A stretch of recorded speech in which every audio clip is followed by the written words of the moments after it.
هلو، النهاردة الاثنين 1 ديسمبر. ومن فترة كده كنت اتفرجت على فيديو بيشرح مصطلح reverse culture shock. وهو ده معناه باختصار ان الواحد لما بيرجع على بلده بعد سنين اغتراب طويلة بيحس ان هو مغترب جوه بلده، فبيحصل له culture shock بس من بلده، فهي reverse culture shock. ماشي.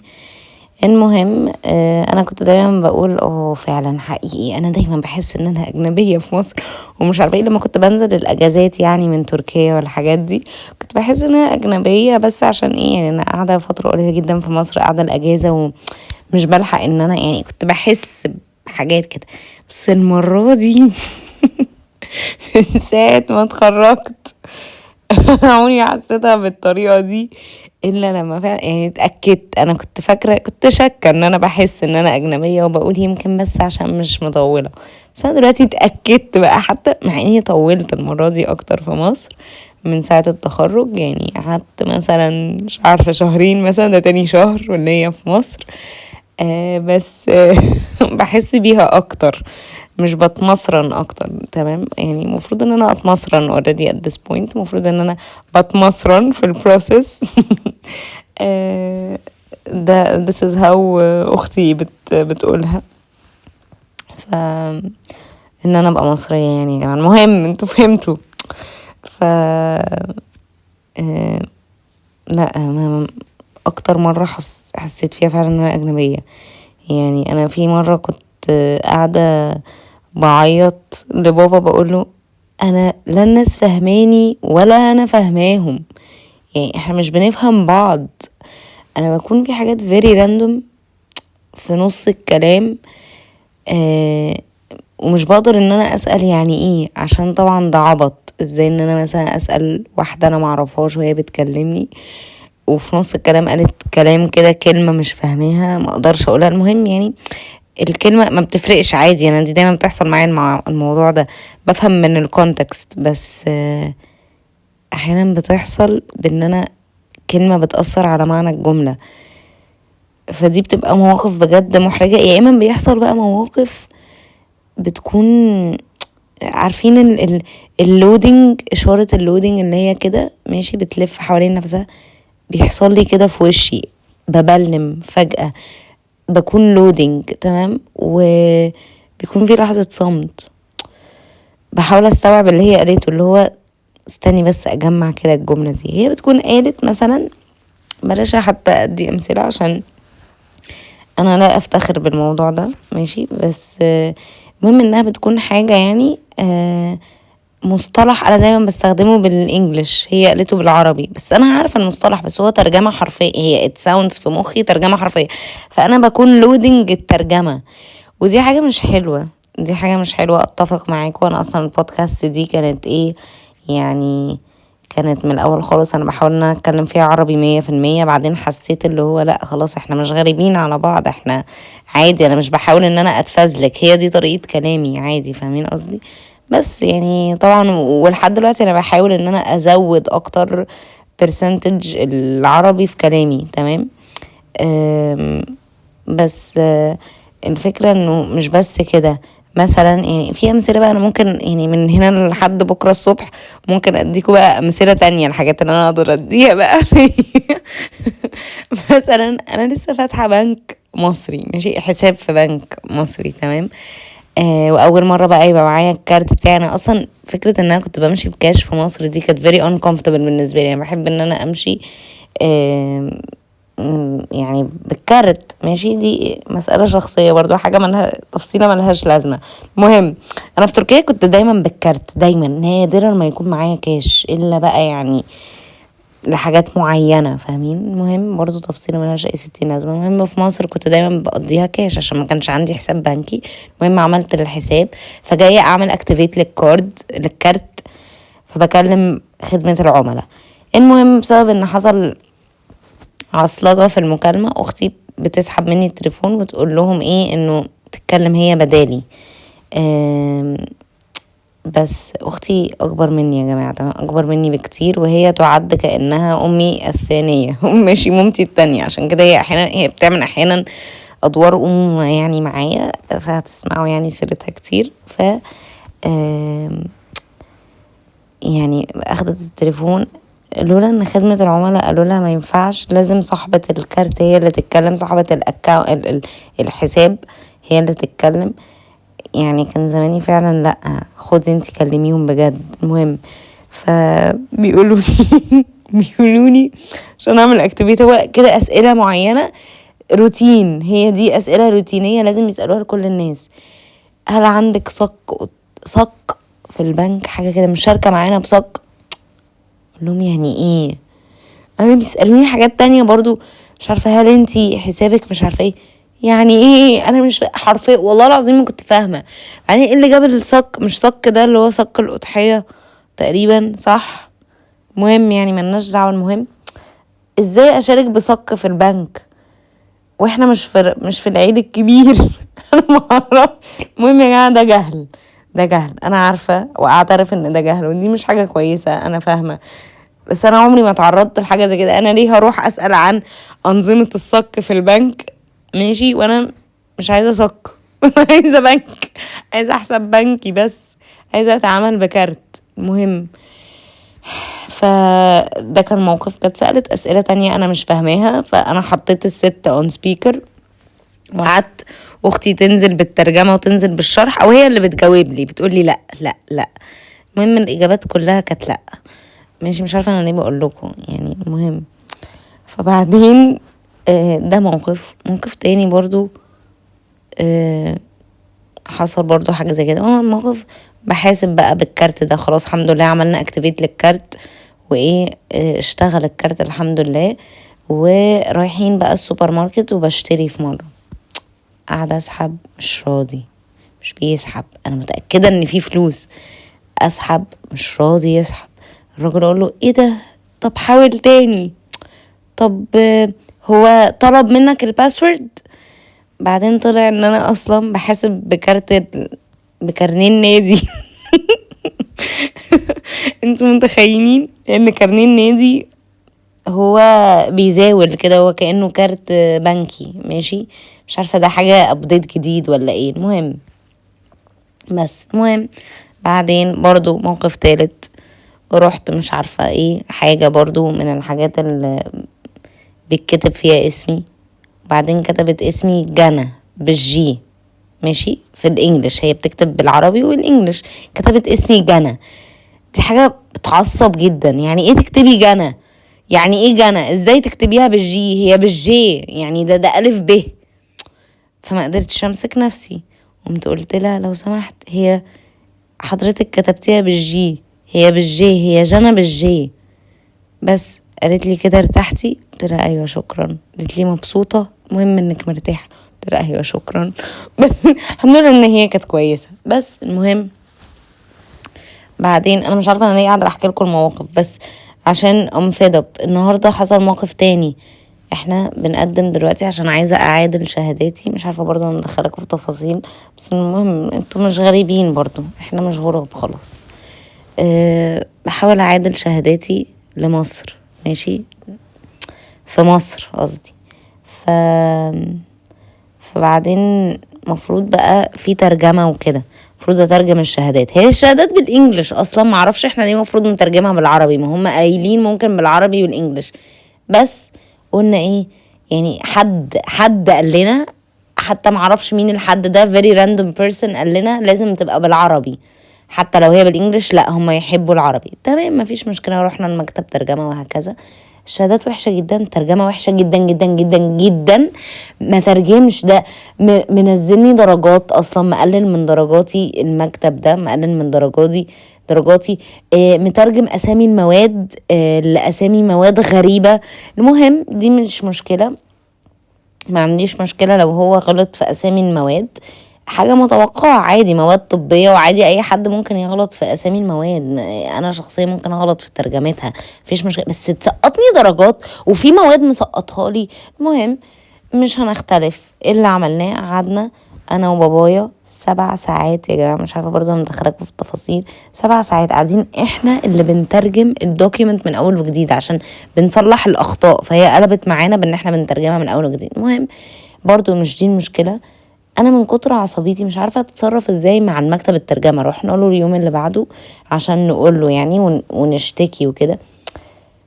انا مش قادرة اعبر عن عصبيتي، يعني انا مش عارفة اهزقه ازاي ولا اقول له المهم بقول له هو مش عشان حاجة بس هو عيب ماشي يعني.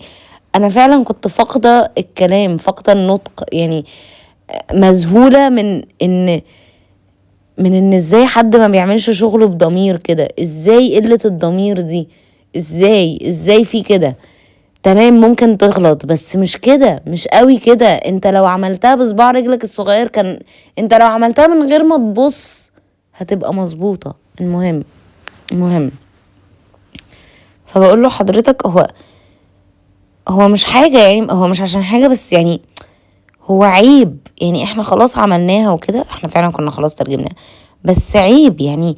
انا بس ايه قلت له انه حاجة انها سربرايز، يعني انا بس مخضوضة باين، او انا بس متفاجئة من ان ازاي تعملوا الشغل كده بس، وسكت.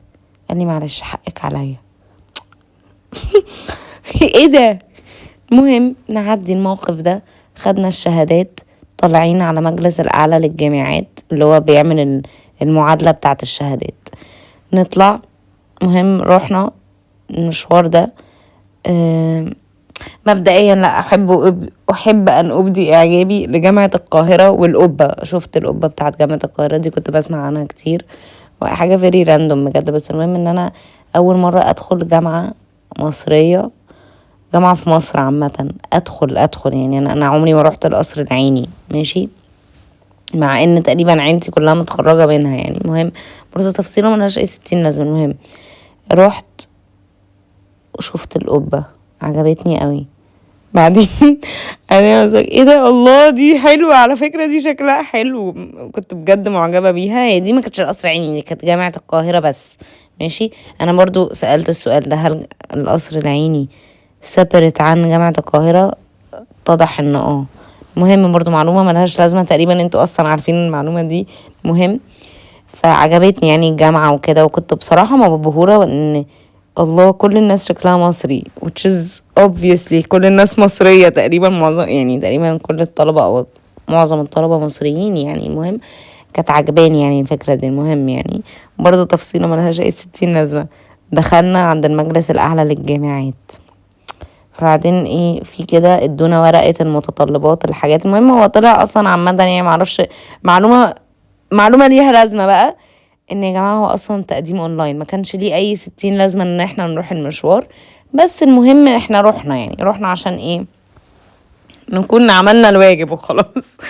نسلم عليهم.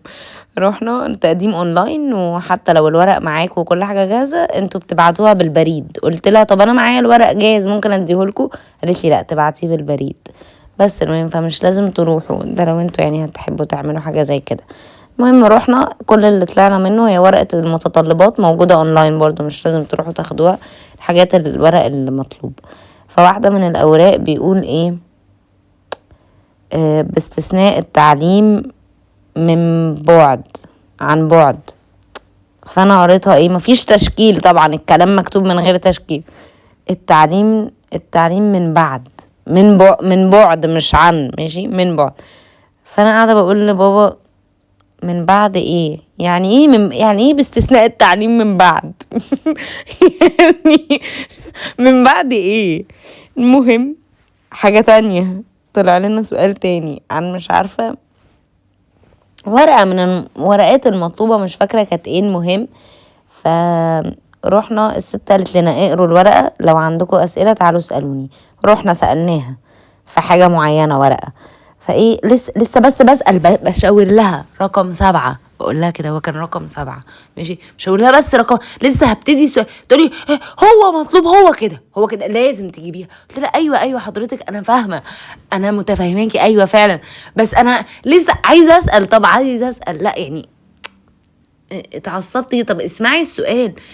بقول لها هو دي يعني ايه، انا مش فاهمه يعني مثلا بقول لها انا مش فاهمه، لسه هبتدي السؤال. اقول لها مثلا يعني هل الورقه، كنت هوريها بقى انا ورقي معايا، فكنت هوريها هل الورقه دي ينف، هل دي تعفي او تعفي عن الورقة اللي هي في بند رقم 7، ماشي، لسه بقى تقولي هو كده هي مكتوبة لازم تجيبيها، هي دي موظفة، تمام، هي موظفة، فهي يعني تمام اي جت لازم تبقى ستريكت وواضحة عشان الناس ما تستعبطش وتجيب ورق ناقص، تمام انا فاهمة. بس طب اسمعي السؤال، المهم هقول لها ايه؟ طب هي مكتوبة يبقى لازم تجيبيها، مادام مكتوبة لازم كل الورق المكتوب هنا لازم تجيبيه، والا هيتصلوا بيكي ويقولوا لك ان الورق ده ناقص كده ولازم تجيبيه. طب انا طب دي مثلا الورقة دي تعفي عنها؟ معرفش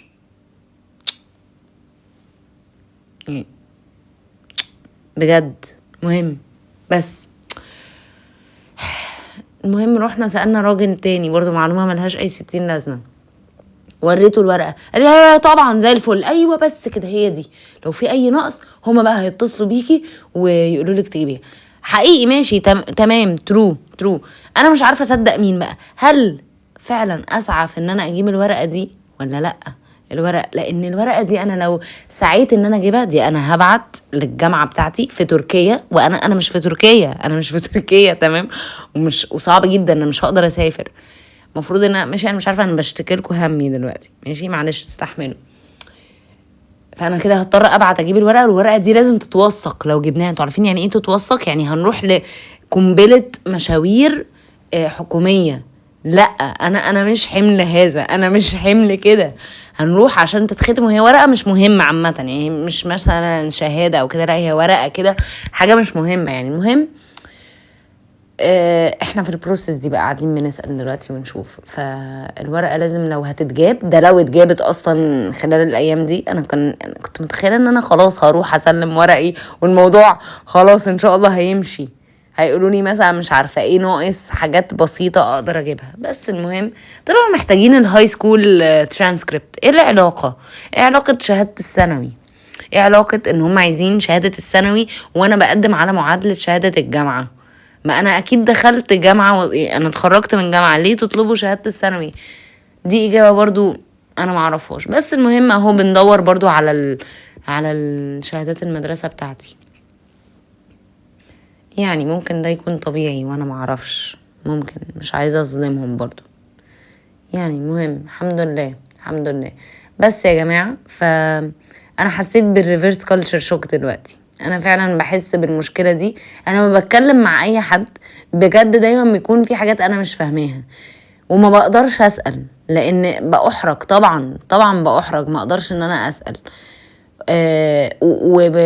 الوحيده مثلا الوحيدين اللي بيفهموا هم عيلتي، حتى احيانا ماما بتقول حاجات هي مش متصوره ان انا ما فهمهاش، يعني اختي هي اللي تفهم بجد فعلا انا ايه مستواي، يعني تفهم ان الكلمه دي فوق ليفل جنى، فوق استيعاب جنى. والموضوع مش لذيذ. بس انا بحب الناس عامه هنا، يعني بصراحه المصريين مور فريندلي عن الاجانب.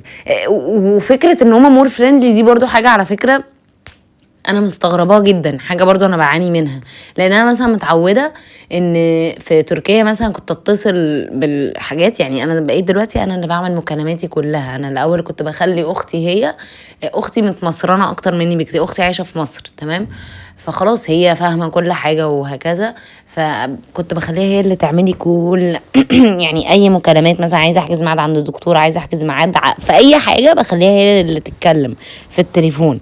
دلوقتي بقيت من ساعة ما اتخرجت قلت لا، انا اللي هتولى مسؤولية نفسي، انا اللي هتحمل مسؤوليتي، وانا اللي هعمل كل المكالمات، وانا اللي هعتمد على نفسي.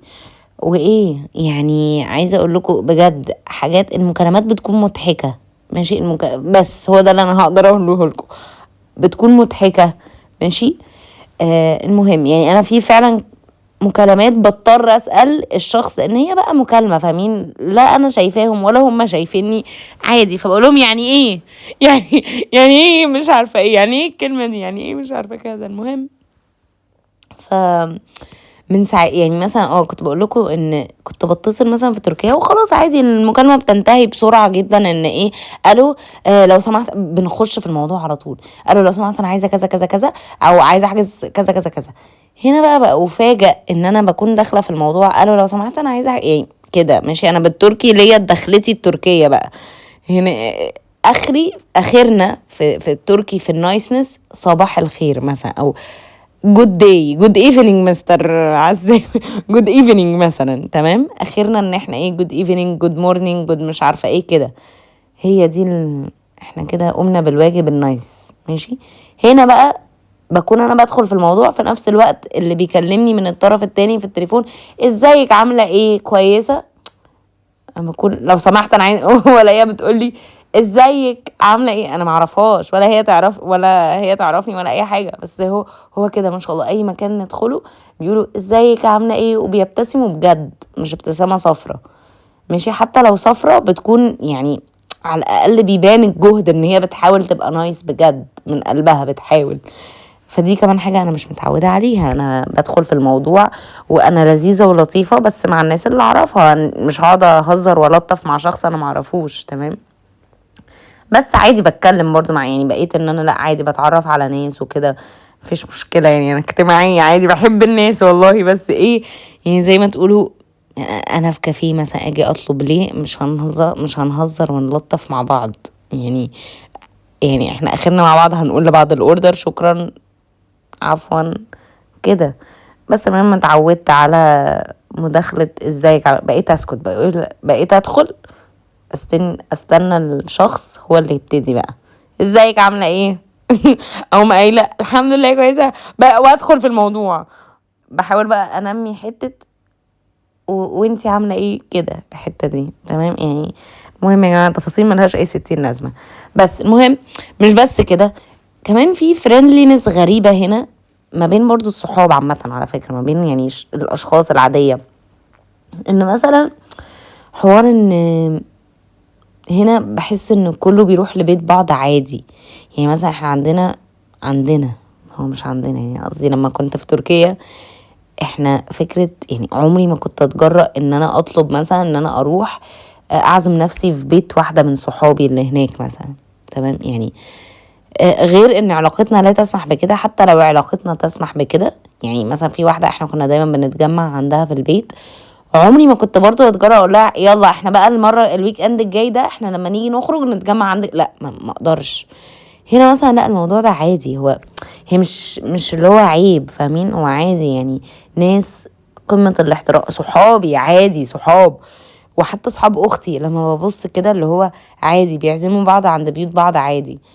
انا عندي مثلا الحته دي لا، اللي هو يعني ما بقدرش ان انا اقول اجيلك البيت، ما اقدرش ان انا اقولها، هي تعزمني ماشي ان نشوف، لكن ما اقدرش ان انا، فاهمين؟ حد فاهم قصدي يا جماعه؟ انتوا فاهميني؟ مهم مش بس على حتة البيوت، يعني تو فريندلي، اللي هو بحس ان الناس على طول افيلبل، هم عندهم شغل ومشغولين ولا وعندهم حياتهم وروتينهم، بس في ثانية بينظموا خروجه ويخرجوا. فاهمين قصدي يعني ايه؟ يعني مثلا في يخلصوا شغل مثلا، قالوا يلا نخرج مش عارفه كذا، تعالوا نخرج، تعالوا ننزل مش عارفه ايه، بسهوله جدا انه الخروج بسهوله جدا، مش عارفه ايه، الويك اند بيخرجوا فيه كتير ومش عارفه ايه. ماشي في تركيا كده كمان في الويك اند الناس كانت بتخرج، بس بس مش احنا بس احنا كنا كجروب، يعني كان عندي جروب عرب كده او جروب انترناشونالز عامه مش عرب بس، في تركيا ما كانش بسهولة ان احنا ننظم خروجه، كانت يعني بطلوع الروح ماشي. فدي كمان حاجة، ده حاجة انا كنت مصدومة منها، قد ايه سهل ان الواحد يعني قالوا يلا نخرج يلا مش عارفة ايه، انا اجيلك البيت ازاي؟ طب استني، طب انا ما يعني اعمل حسابي، طيب بتوتر جدا من الموضوع ده يعني، تمام. everyone is very welcome طبعا ماشي، صحابي حبايبي انتوا you are very welcome. انا بس بتوتر لان انا مش متعوده، يعني الموضوع ده انا مش متعوده عليه، فاهمين قصدي يا جماعه؟ بس حسيت ان انا كنت محتاجه افضي فعلا. النظام هنا مختلف والناس هنا مختلفه. انا بفهم عربي على فكرة برضو، يعني في حتة العربي انا بفهم عربي، بس انا اكتشفت ان انا بفهم عربي فصحى اكتر، which is حاجة very surprising. كنت قاعدة ابص على شهادات الثانوي بتاعتي، درجات العربي بتاعتي عالية جدا على فكرة ما شاء الله، لقيت درجات العربي عالية، ودي كان فيها اعراب كده. كنت بحب الاعراب يا جماعة، مين كان بيحب الاعراب بجد؟ مين؟ انا كنت بحب الاعراب جدا. فانا شاطرة عادي في العربي، واعرف اقرا عربي طبعا، واعرف افهم عربي، بس كلمني بالتشكيل بقى، اكتبولي بالتشكيل. او يعني التعليم من بعد. التعليم من بعد ايه يعني؟ من بعد ايه التعليم؟ من بعد ايه؟ بس اخ، الحمد لله طبعا. مم. لا مصر جميلة، بس هي مختلفة، بس هي فيها حاجات مختلفة، والناس فيها فعلا ما شاء الله تو فريندلي. يعني الموضوع ده عجيب، بس احسن شعب يعني، overall كده احسن شعب طبعا. الحمد لله، شكرا. باي.